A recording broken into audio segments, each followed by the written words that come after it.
main sinetron, bintang iklan, model, MC juga. Awal karir di dunia entertain. Tadi kan sempat disampaikan, bener itu gara-gara nabrak mobil. Iya benar, memang waktu itu mau masuk ke kuliah. Nah sempat nganggur memang satu tahun ya.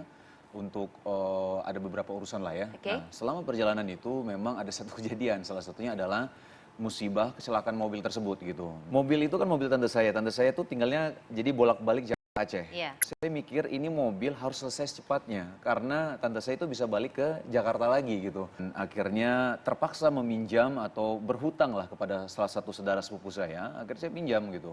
Tapi ya hutang itu kan harus dibayar kan. Betul. Berapa banyak sih waktu itu utangnya?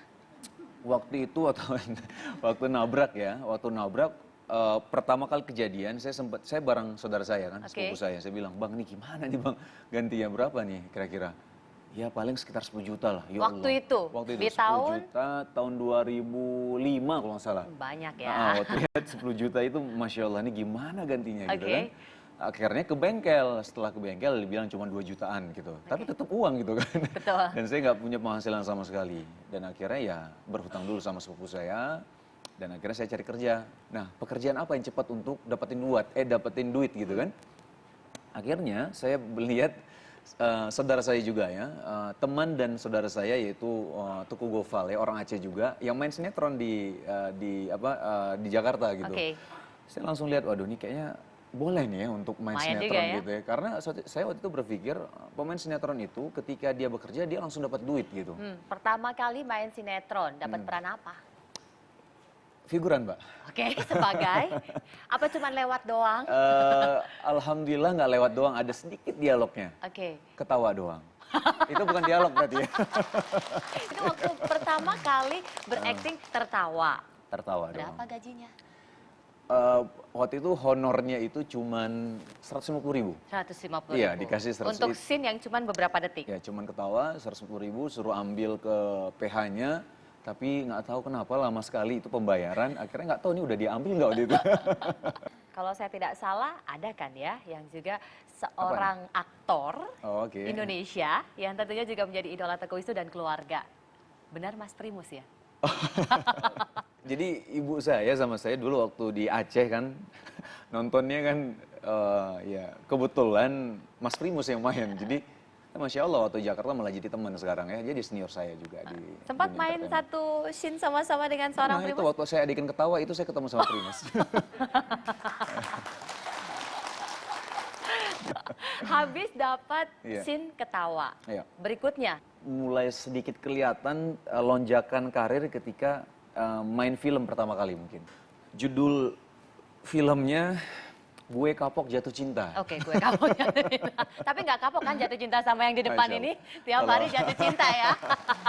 Kalau istri saya insya Allah saya setiap hari jatuh cinta kepada istri saya. Satu sinetron yang paling berkesan tentunya Cinta Fitri ya? Salah satunya. Jadi waktu pertama kali ditelepon sama salah satu PH ya, untuk datang ke lokasi syuting, Mas Wisnu datang ya, kita syuting sinetron ini gitu ya, sinetron Cinta Fitri gitu. Waktu saya datang ke lokasi syuting, bukan dengan bangga, maksudnya wah seneng nih, dikasih tahu karena ini adalah sinetron stripping gitu. Lumayan nih ya kalau misalnya sinetron stripping setiap hari ya. Bisa dihitung lah ya. Bisa dihitung gitu. Nah akhirnya waktu saya baca skrip, saya lihat wah ini kok perannya saya semua nih. Langsung kan wah ini saya jadi peran utama nih gitu kan. Memang waktu itu kan saya belum pernah menjadi peran utama Mbak gitu ya. Cuman waktu saya udah beberapa lembar udah menuju akhir, saya lihat kok ini saya ketabrak sama kereta nih saya lihat kan. Ketabrak kereta terus mati gitu. Nah terus saya langsung datang ke ke Astrada kalau nggak salah. Saya tanya sama Astradanya. Hah? Tahu. Oh iya kamu yang kasih tahu ya. Ya kamu kasih tahu Waktu itu sudah saling kenal?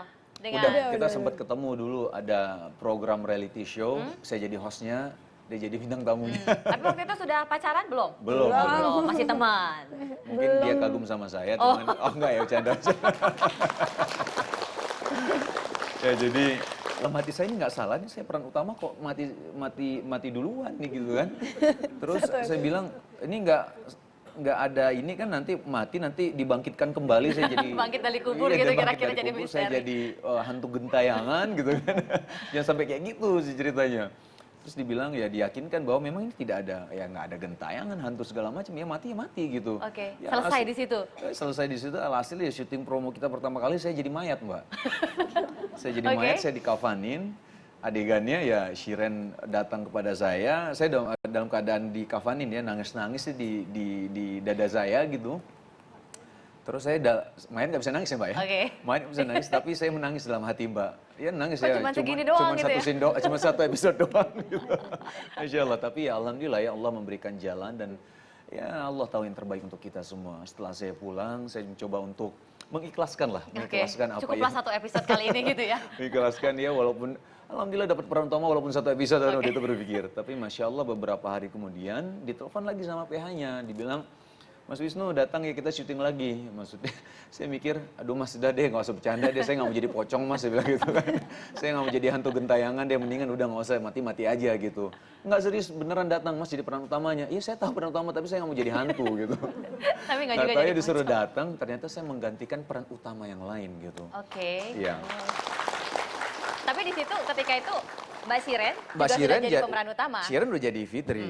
Saya waktu itu jadi salah satu tunangannya yang meninggal gitu ya. Tapi alhamdulillah ya ceritanya ternyata dilihat saya lebih cocok untuk jadi Farelnya gitu. Dan akhirnya Ibu tahu Farel Bu ya? Pemirsa setia semua kayaknya. Pakai semangat di sini lihat Mas Teguh itu. Tapi akhirnya jadi pemeran utama selama 4 tahun, 1000 episode, memenangkan banyak penghargaan. Alhamdulillah. Apa kemudian yang dirasakan oleh Teguh Wisnu? Masya Allah ya, dari Cinta Fitri itu banyak memang hal-hal yang mungkin saya tidak pernah terfikirkan ya, anak kampung nih, saya anak kampung dari Aceh yang tiba-tiba datang ke Jakarta untuk menempuh pendidikan, ternyata dikenal banyak orang di salah satu sinetron yaitu Cinta Fitri.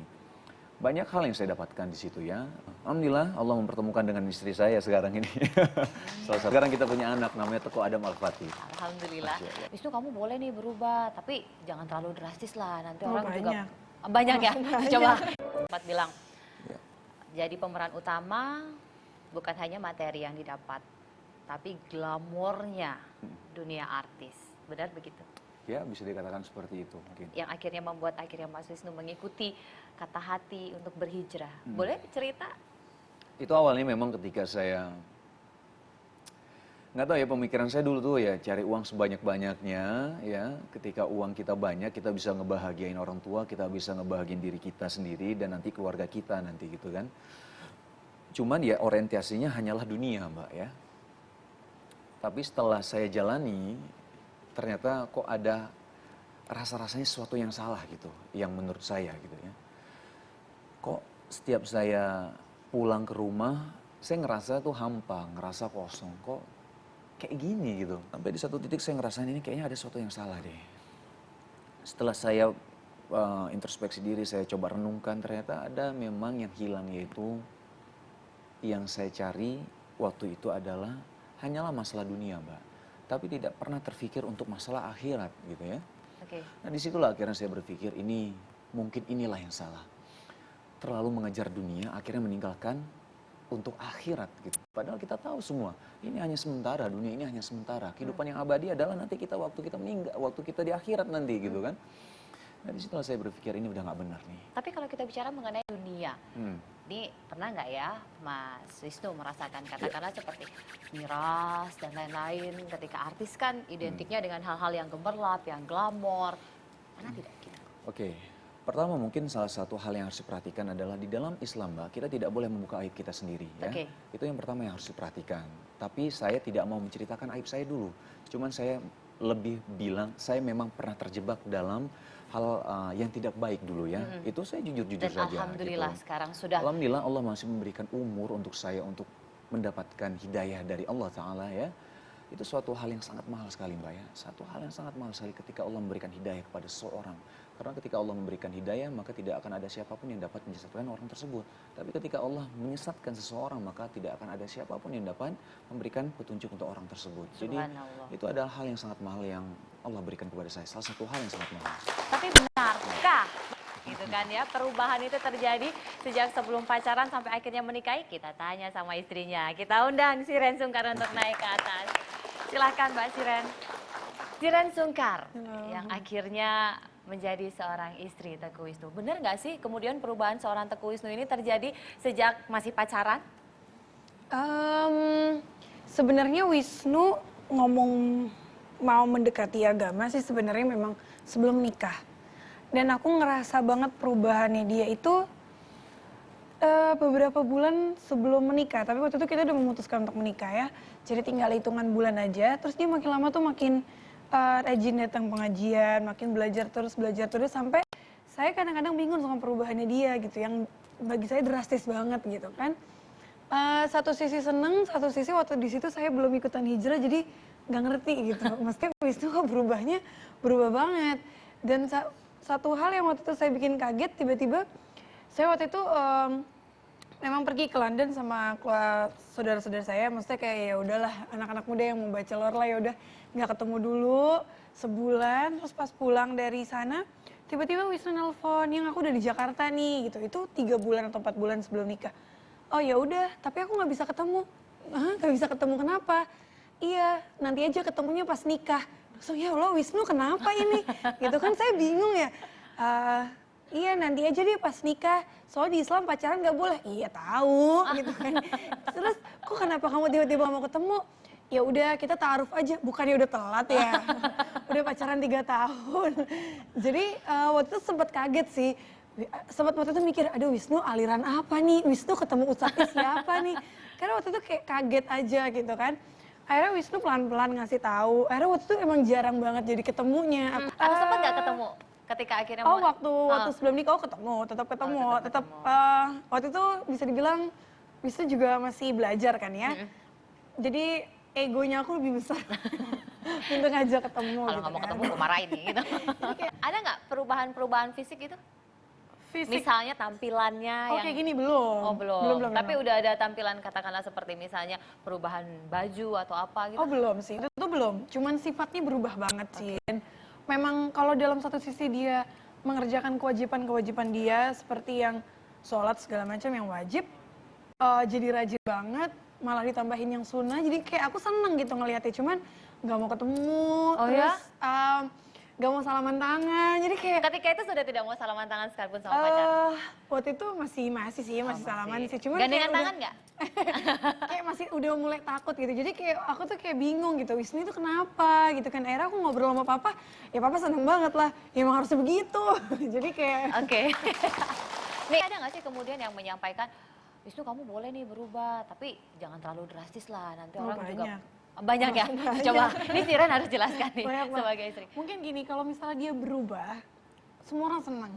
Tapi kalau udah penampilan, mungkin banyak yang kaget kali ya. Apalagi kalau mungkin Wisnu bukan artis, orang nggak peduli gitu kan. Mau jenggotnya segini, mau jenggotnya selantai juga orang nggak peduli kan.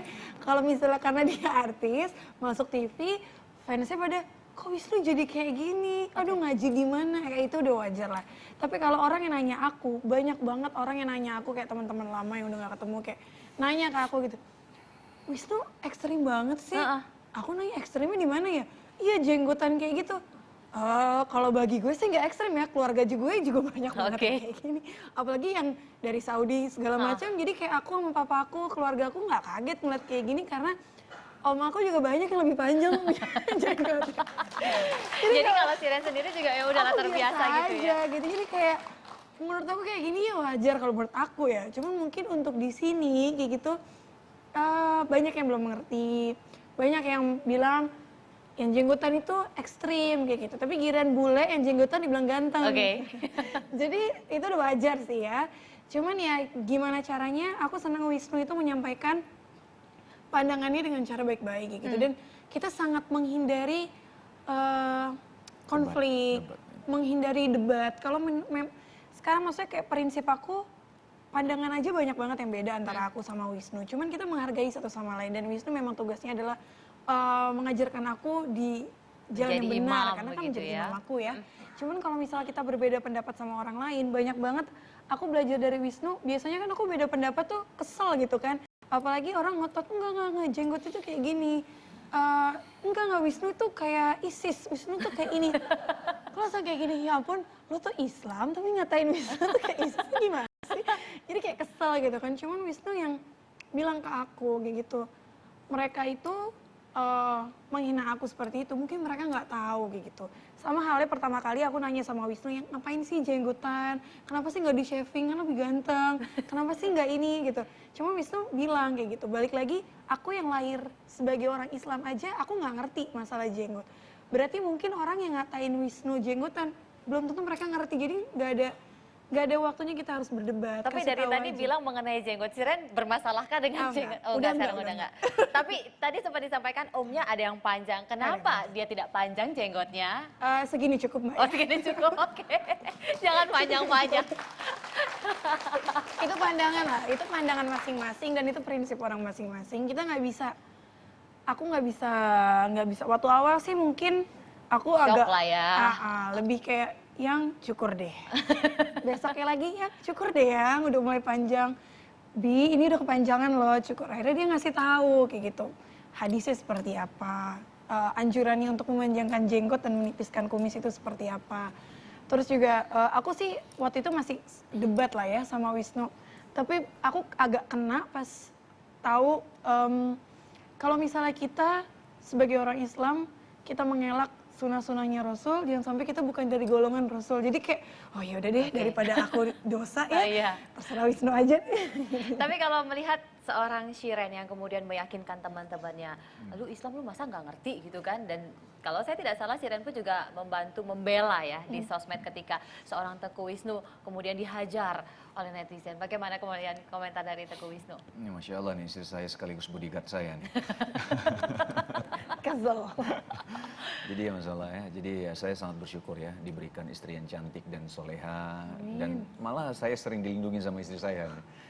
Jadi ada beberapa hal memang ya, di dalam Islam juga dilarang berdebat. Apalagi debatnya memang tidak ada kejelasan gitu, maksudnya hanya Debat kusir lah ya. Iya gitu. Nah di situ saya sering kasih tahu lah sama istri bahwa memang kalau misalnya di media sosial mungkin nggak perlu kita berdebat, ya minta maaf ataupun kalau memang salah ya minta maaf, kalau misalnya memang benar ya mendingan ya diam saja gitu ya. Tapi istri memang mungkin berapa umurnya sekarang? 23? Si Ababil. umurnya 23, jadi darah mudanya tuh masih bergejolak ya. Jadi kadang-kadang suka membela saya di media sosial gitu. Saya bilang udah nggak apa-apa. Pokoknya ada satu hadis yang pernah saya baca dan saya kasih tahu kepada istri saya juga. Saya bilang kayak gini, sayang, kamu tahu nggak orang-orang yang menghina kita itu nanti itu pahalanya itu bisa jatuh ke kita, terus dosanya kita bisa jatuh ke dia. Jadi sebenarnya orang-orang yang menghina kita adalah orang baik. Jadi kalau orang yang menghina kita ucapkanlah alhamdulillah, ini orang baik loh. Mau transfer pahala kita, dosa kita mau ditampung sama dia. Saya bilang kayak gitu. Oh iya juga yang kita. Ya udah makanya kalau ada apa-apa, alhamdulillah. Alhamdulillah ibu-ibu. Jadi kalau ada yang menghina,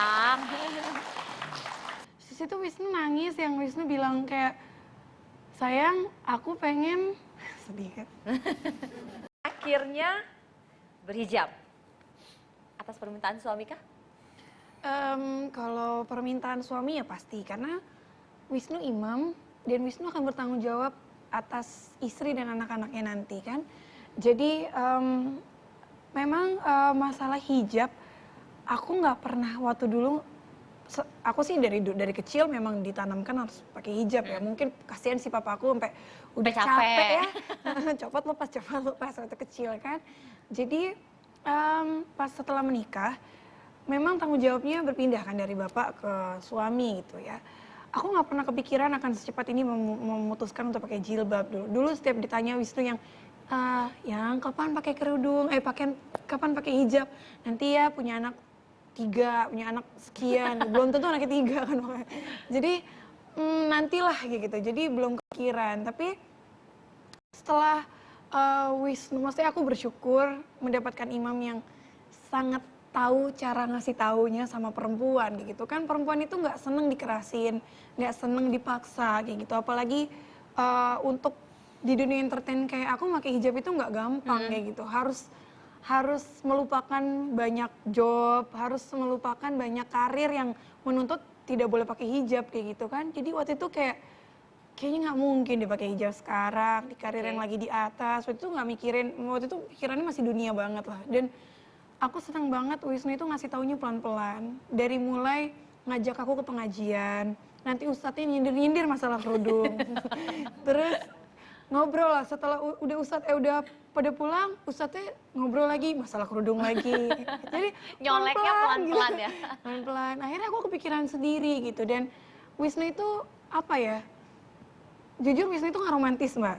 Tapi ada tapinya masalah tuh. hijab itu dia romantis banget. Seromantis apa kemudian seorang Teguh Wisnu? Aku misalnya abis sholat gitu, pakai mukena kayak, ya Allah sayang istri aku cantik banget pakai kerudung. Itu kan rasanya mukena nggak mau dicopot ya. Seneng banget dipuji-puji terus. Kirain rambut udah dicatok, di curly, nggak ada dipuji sama sekali. Padahal udah happening ya. Sampai udah ngok gitu kan sasakannya. Ini, aduh ini gimana ya. Terus waktu itu sempat dengar kajian yang tanggung jawab sebagai imam itu besar banget. Di situ aku sedih sih. Gak adil sih nanti di akhirat Wisnu itu bisa masuk neraka karena istrinya loh. Karena istrinya itu yang itu sempat berawratnya. disampaikan oleh seorang Oh Wisnu. iya, bapak juga bisa ketarik sama anak-anaknya masuk neraka karena aurat gitu. Jadi aku di situ mikir yang kayak aduh ini nggak fair. Wisnu udah hijrah kayak gini, nanti masuk neraka gara-gara istrinya bebel gitu loh dikasih tahu. Walaupun sebenarnya kalau misalnya udah sampai tahap mendoakan ya udah itu masing-masing ya. Wisnu udah sampai tahap ngedoain aku, ada upayanya lah, udah ngingetin, menegur dan mendoakan. Ya itu dosanya ke aku gitu, bukan dosanya Wisnu lagi gitu. Jadi tapi di situ yang sempat aku kepikiran banget dan bikin aku sedih banget kayak waktu itu Wisnu nanya lagi gitu. Dari situ aku capek gitu ditanyain terus masalah kerudung. Yang udah deh, kerudung nanti ya aku nggak mau dibahas lagi gitu. Nanti insya Allah doain aja aku dapat hidayah gitu kan. Terus situ Wisnu nangis, yang Wisnu bilang kayak, sayang aku pengen sedih kan. Jadi di situ yang udah deh jangan dulu. Jadi Apa kayak yang disampaikan? Wisnu waktu itu bilang aku nggak mau masuk surga sendirian gitu.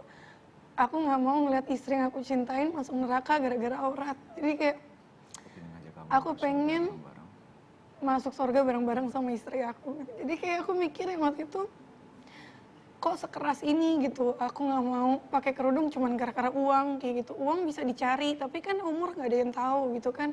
Waktu itu aku bisa mikir yang aku pakai kerudung nanti anak 3, anak 4. Aku waktu itu dengar kajian lagi jangan sampai kerudung itu pertama dan terakhir kalinya kamu pakai pas kamu pakai kafan gitu. Jadi aku mikirin ya udah deh kebahagiaan bukan dari uang gitu. Dan setelah aku pakai kerudung Masya Allah sih, maksudnya setelah kita memikirkan hijrah dan gak mikirin uang sama sekali, uang datang dengan sendirinya di arah yang mungkin menurut aku yang aku nggak nyangka gitu waktu itu. Subhanallah ya. Aku masih bisa dapat iklan, aku masih bisa dapat job ini, dan mereka ngasih aku belum tentu waktu aku nggak berhijab gitu. Jadi hijab bukan akhir dari karir sih, maksudnya kayak ya aku bersyukur bisa dapat imam yang tahu cara meleburkan hati istri.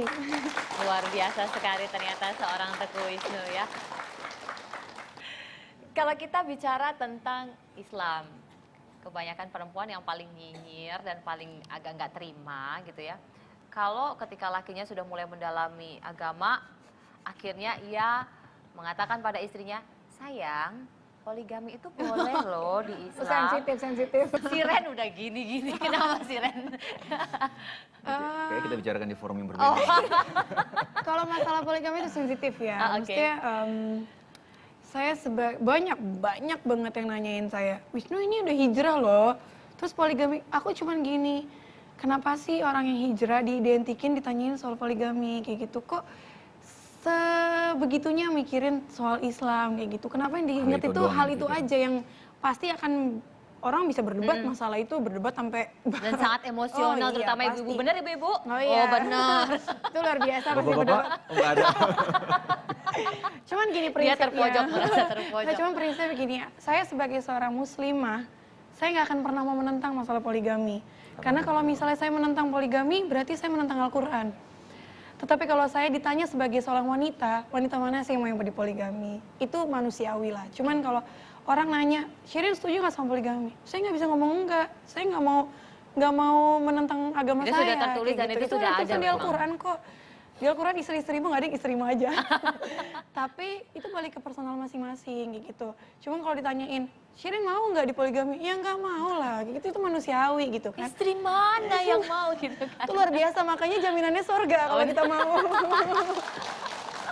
Karena sabarnya luar biasa ya. Oke, pertanyaan yang lain. Bisa sudah kita ditanya sensitif, mendingan gak usah diperpanjang. Saya ini umur 23 tapi kayak anak SD gitu sama Wisnu. Kenapa? Yang kemudian kerap kali diingatkan oleh seorang Teguh Wisnu. Misalnya, Makanya duduk dong. Ada, banyak lah.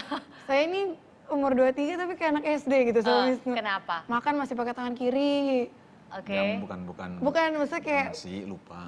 lupa. Suka lupa gitu makan. Tangan kanannya main handphone. Oke. Yang makan pakai tangan kanan, tangan kiri itu bukan untuk makan, oke, tangan kanan. Jadi kayak anak SD lagi. Tapi benar itu Wisnu melakukan itu? Ya semua orang kan itu belajar ya Mbak ya. Kadang-kadang kita suka lupa juga. Waktu saya awal-awal belajar juga tentang Islam, bagaimana adab-adab dalam Islam, saya juga suka lupa kok. Iya. Pakai tangan kiri saya lupa gitu, ataupun menguap tidak menutup mulut saya gitu ya. Makan berdiri. Makan berdiri gitu ya. Jadi Ingat banget kayak sih. banyak hal yang memang saya juga lupa dan akhirnya saya sudah terbiasa. Saya ingin membuat istri saya juga terbiasa dengan hal seperti itu karena pasti ada manfaatnya. Yep. Apa yang dilakukan oleh Rasulullah SAW itu pasti ada manfaatnya untuk kita semua gitu. Nah itu yang saya coba ajarkan untuk istri saya karena nanti istri saya ini adalah madrasah pertama untuk anak saya gitu, yang mengajar, mendidik anak kami gitu ya. Jadi memang yang harus dididik juga adalah istri juga gitu. Nah salah satu hal yang memang harus diperhatikan adalah bagaimana nanti ketika kita mempunyai buah hati anak kita. Ini adalah salah satu anugerah yang luar biasa yang Allah berikan kepada kami gitu. Itu kok ada Malfati, perjuangannya begitu luar biasa. Itu saya ngelihat istri saya begitu luar biasa perjuangannya waktu di persalinan. Saya sampai nggak mengkhawatirkan anak saya. Tapi malah sampai saya mengkhawatirkan Apa yang istri terjadi saya. ketika itu? 24 jam masih 24 jam. pembukaan 4 waktu itu. Bukan 4 dan harus diinduksi sampai 3 kali. Sampai 3 kali. Induksi sekali itu sakitnya luar biasa. Ini Shiren diinduksi sampai 3 kali hanya karena ingin merasakan yang namanya lahir normal. Oke. Masya Allah, saya sempat kepikiran, saya bilang, aduh kok susah ya. Saya sampai bilang sama dokter, dalam hati saya, apa di sesar aja ya gitu. Cuman istri saya malah menenangkan saya gitu ya.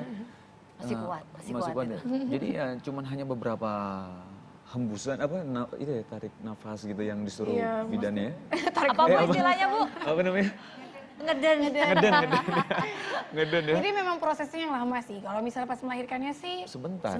Cuman memang proses pembukaan itu kalau ditotalin sampai melahirkan 28 jam. 28 jam. Boleh saya minta tepuk tangan seberapa kuat seorang Shiren Sungkar bisa menahan rasa sakit itu. Iya. Tapi dari situ akhirnya jadi tahu ya bagaimana ibu kita begitu luar biasa melahirkan kita semua ya. Nggak ada apa-apanya kita memberikan apapun tidak akan tergantikan dengan apapun untuk jasa ibu kita gitu. Nah Masya Allah yang luar biasa sekali memang ini memberikan pelajaran untuk saya untuk menjadi imam yang baik itu salah satunya.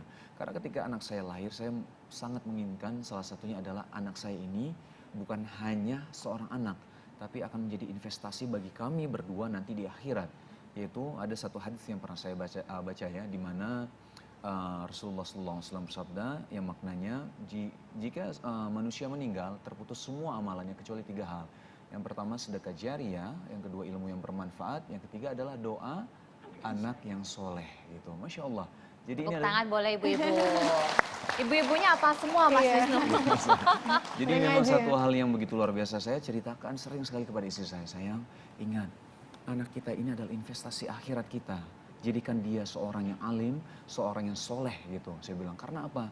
Anak pintar nggak menjamin kita masuk surga. Anak durhaka tidak menjamin kita masuk surga. Anak soleh juga tidak menjamin gitu ya. Tapi anak soleh adalah salah satu hal yang membuat kita mendapatkan satu amal yang tidak terputus gitu.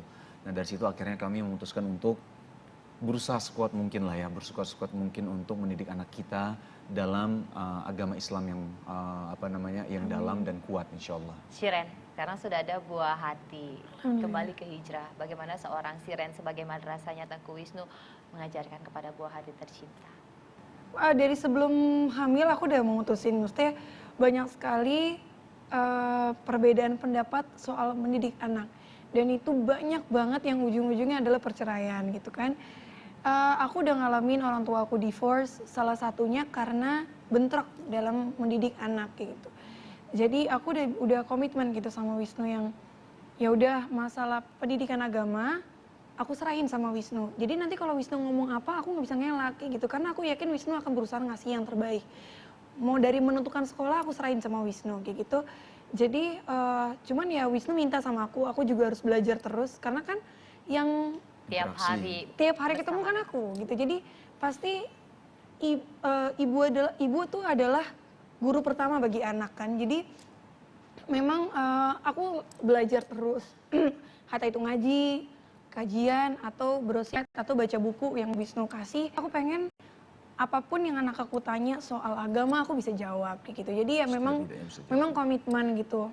Kayak contohnya dari mulai di kandungan Wisnu pesan, aku pergi tolong ya babynya didengerin Al-Quran. Boleh aku ngaji ataupun murotal gitu. Jadi ada orang yang bentrok sama aku kayak dengerin dong musik klasik segala macam oke, ya nggak apa-apa gitu. Cuman Wisnu lebih pesan Al-Quran juga banyak manfaatnya kayak gitu dan insya Allah lebih baik dari segalanya gitu. Jadi harapannya kita semakin sering kita dengerin Adam itu ayat Al-Quran, nanti ketika dia belajar Al-Quran itu bukan sesuatu yang asing buat dia. Jadi harapan kita mudah-mudahan dia bisa menjadi hafiz Al-Quran, jadi bisa membawa orang tuanya ke surga. Amin.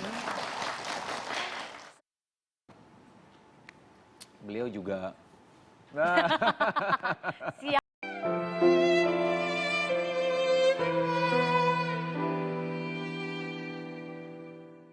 Coba Mas Wisnu cerita siapa beliau? Beliau sebenarnya adalah papa dari kakak saya, dari abang sepupu saya ya. Tapi saya manggilnya juga papa. Beliau sudah almarhum ya, sudah almarhum. Dekat sekali dengan beliau. Waktu kecil, saya dari TK sampai kelas 1 SD itu sempat tinggal sama beliau, sama Mama Ita juga. Mama Ita ini adalah adik kandung papa saya, jadi saya manggilnya Mama juga gitu. Kedekatannya begitu dalam dan saya sudah menganggap sepupu-sepupu saya ini ya, anak-anak Bunda Ita, saya manggilnya Mama, anak Mama Ita, anak Ayanda, anak Papa Sarul, ini adalah kakak-kakak saya sendiri gitu. Kak Sefka, Bang Galif, Kak Nesa, ini adalah saudara-saudara saya yang begitu luar biasa yang menjaga saya waktu masih kecil. Karena saya cukup bandel sih dulu. Kalau anak-anak, beliau juga. Siapakah coba Mas Wisnu bisa Ini dikenalkan? bukan di kantor ini. Sepertinya ya. Gimana Kak? Jadi Kak. Waalaikumsalam. Ini sampai jadi sekarang siapa Mas Wisnu? Mbak? Ini Kanesa Oh, ini anaknya Kanesa. Papa Sarul, almarhum Papa Sarul. Jadi ini kakak sepupu saya Bu, cuman sampai sekarang ya kakak sepupu tapi sudah seperti kakak kandung sendiri lah. Karena kedekatan kami ya waktu kecil, waktu saya TK, waktu saya kelas 1 SD, waktu saya pindah ke Jakarta juga tinggalnya pernah sama Kanesa, sama Bang Galif, sama Kak Sefka, sama almarhum Papa Sarul dan Bunda Ita, sama Mama Ita. Kanesa? Ino ya, bener ya panggilannya Ino. Atau ada panggilan lain? Dulu tuh Ino kecil suka dipanggil bibir sama abang. Oh, Kenapa dipanggil ya. bibir? Bibirnya doer. Oh, bener nggak doer kan? Enggak ya? Udah mulai besar, udah mulai SMA, udah nggak kelihatan lagi doernya. Oke. Suka ditipis-tipisin Bu. Oh, Iya. Soalnya ada kejadian juga ya. apa tuh kejadiannya? Waktu yang di Karena saya foto coba itu. cerita. Oh iya. Itu kita mau foto ya, foto keluarga. Jadi fotografer itu bilang, senyumnya yang bagus ya, biasalah ya namanya kita mau foto keluarga, senyum dong yang bagus dengan, oh ya Kanesa, iya senyum bagus dengan degak segala macam. Terus fotografer bilang, mas itu tuh, yang itu bibirnya biasa aja dong. SMA, kuliah. Kuliah di mana? Kuliah sempat di Universitas Atmajaya Oke. dan saya sempat juga kuliah di Universitas Mustopo. Waktu itu pernah awalnya sih nggak ada niat ke situ gitu, sempet coba ke Malaysia lah ya. Iya. Jadi ke sana Ke Kiau dulu. ke Kiau ada salah satu universitas ya. Waktu itu mau coba universitas negeri di sana juga, universitas lupa ya. Tapi nggak lulus, ada satu kurang Itu nilainya. Nggak dilihatnya dari nilai. Siapa lagi nih, ayo. Nala ini saudara juga. Oke. Ini Doan. Doan dan lupa. Kenal. Ayo, Nama, siapa ayo? Masya Allah. Ayo. Nama dia. Coba. Doan, nggak jauh Iya, dari Doan Doan. tahu. Nggak jauh dari Doan, nggak jauh dari Doan. Dian Inu. Dian, Masya Allah. Dian, apa kabar Dian? Jadi Baik. siapakah Dian ini- dua orang ini? Dian ini, udah tahu belum? Udah dikenalin Pak? Dian ini anaknya Pak Komarudin ya, Komarudin Hidayat. Oke. Rektor UIN. Oke, Iya, dan? Masya Allah, Dian ini waktu itu kuliah di Malaysia juga. Nah, udah. Dan ada kisah apa dengan seorang? Banyak sih tapi. Kita pernah Yang ke paling Malaysia mulia- juga ya, Wan ya? Apa? Ke Malaysia ya? Iya. Dari Singapura ke Malaysia ya masalahnya. Iya, iya. Banyak sih cerita, nggak tahu bisa diceritakan di sini apa enggak ya. Karena panjang ya satu bulan Iya. ini. Tapi kalau soal ini kan masih baru, Iya. masih baru juga. Bahasa Inggrisnya lancar nggak waktu ke Malai? Masya Allah. Lumayan sih. Doan yang luar Lumayan. biasa. Lumayan. Bukan yang nyasar di Ini Sempet English, nyasar? Nggak bisa bahasa Inggris. Sempat sih naik taksi katanya kan. Terus yang terjadi? Lagi ada konflik apa Malaysia Indonesia gitu jadi kita males nyebut orang Indonesia gitu takut sopir Terus taksinya apa gitu. ngomongnya? Kita ngakunya jadi orang Singapura aja gitu. Sempat nyasar kemana? Kita Sempat ke ini, ke Bukit Kiel Bintang Tower, ya. ke Kiel Tower. Nah, Kiel Kita Tower. jalan Kiel naik taksi, ya Doan dengan Inggrisnya yang sempurna. Dan dia tersipu-sipu malu. Ya kita banyak lah waktu itu, ada kejadian beberapa kali waktu itu di Malaysia sih. Di Malaysia, di Singapura juga. Kejadian apa saya sih keren, yang paling happening? Coba Mas Don deh yang cerita deh. Banyak bersih tegang sama orang sih kebanyakan. Masih iseng dia. Dia masih Enggak, iseng. kebanyakan salah saya gitu. Misal saya pernah nyenggol orang gitu kan, nah, terus dia bantuin saya. No, karena badannya Nah, gede. setia kawannya kuat dia, membantu teman gitu. Boleh tepuk tangan. Kalau Mbak Dian pernah makan roti canai? Ada cerita apa sama roti canai coba? Kalau Inu tuh dulu setiap makan roti canai pasti dia kalau habis pelayannya datang dia suka niru-niruin gaya orang India gitu lah. Kerjaannya dia. Coba kita lihat Enggak, bagaimana acting orang itu. nggak usah. Jadi roti canai itu adalah salah satu makanan yang wajib dimakan. Kenapa? Karena memang uangnya cukup untuk beli roti canai itu. Ketika itu ya. Ketika itu, jadi memang kan kita kan, saya kan sebulan uang udah pas-pasan banget. Bang Alif juga nggak mungkin kan bayarin saya terus. Jadi ya memaksakan ya apa makanan yang bisa dimakan yang pas dengan kantong saya waktu itu. Ya jadinya roti canai dan kuah kari saja. Celup. Harganya berapa ya? Kuah kari tanpa daging 1,5 ataupun ringgit. ayamnya ya? 70 sen atau 70 sen ya? atau seringgit lah. Seringgit. Waktu itu. Seringgit, terus minumnya ya teh tarik, paling kayak gitu aja udah. Ya itu makanan sehari-hari selama Sehari-hari. sebulan hampir. Inu nggak mungkin niruin. Kita coba Mbak Dian niruinnya gimana? Nggak Waktu- bisa, yang bisa Inu doang. Yang bisa Inu doang. Apa aja cuman gaya mukanya saja atau Nggak tahu sama? dengan tangannya, dengan suaranya juga. Coba dong. Ah udahlah, nggak usah lagi. Terima kasih Teguh Wisnu, terima kasih Kanesa, terima kasih Mbak Dian, dan terima kasih Mas Doan. Dan pemirsa, itu akhir dari jumpa kita dalam program 1 Jam Lebih Dekat dengan bintang tamu seorang Teguh Wisnu. Saya Brigita Manohara mengucapkan terima kasih atas segala perhatian dan kebersamaan Anda.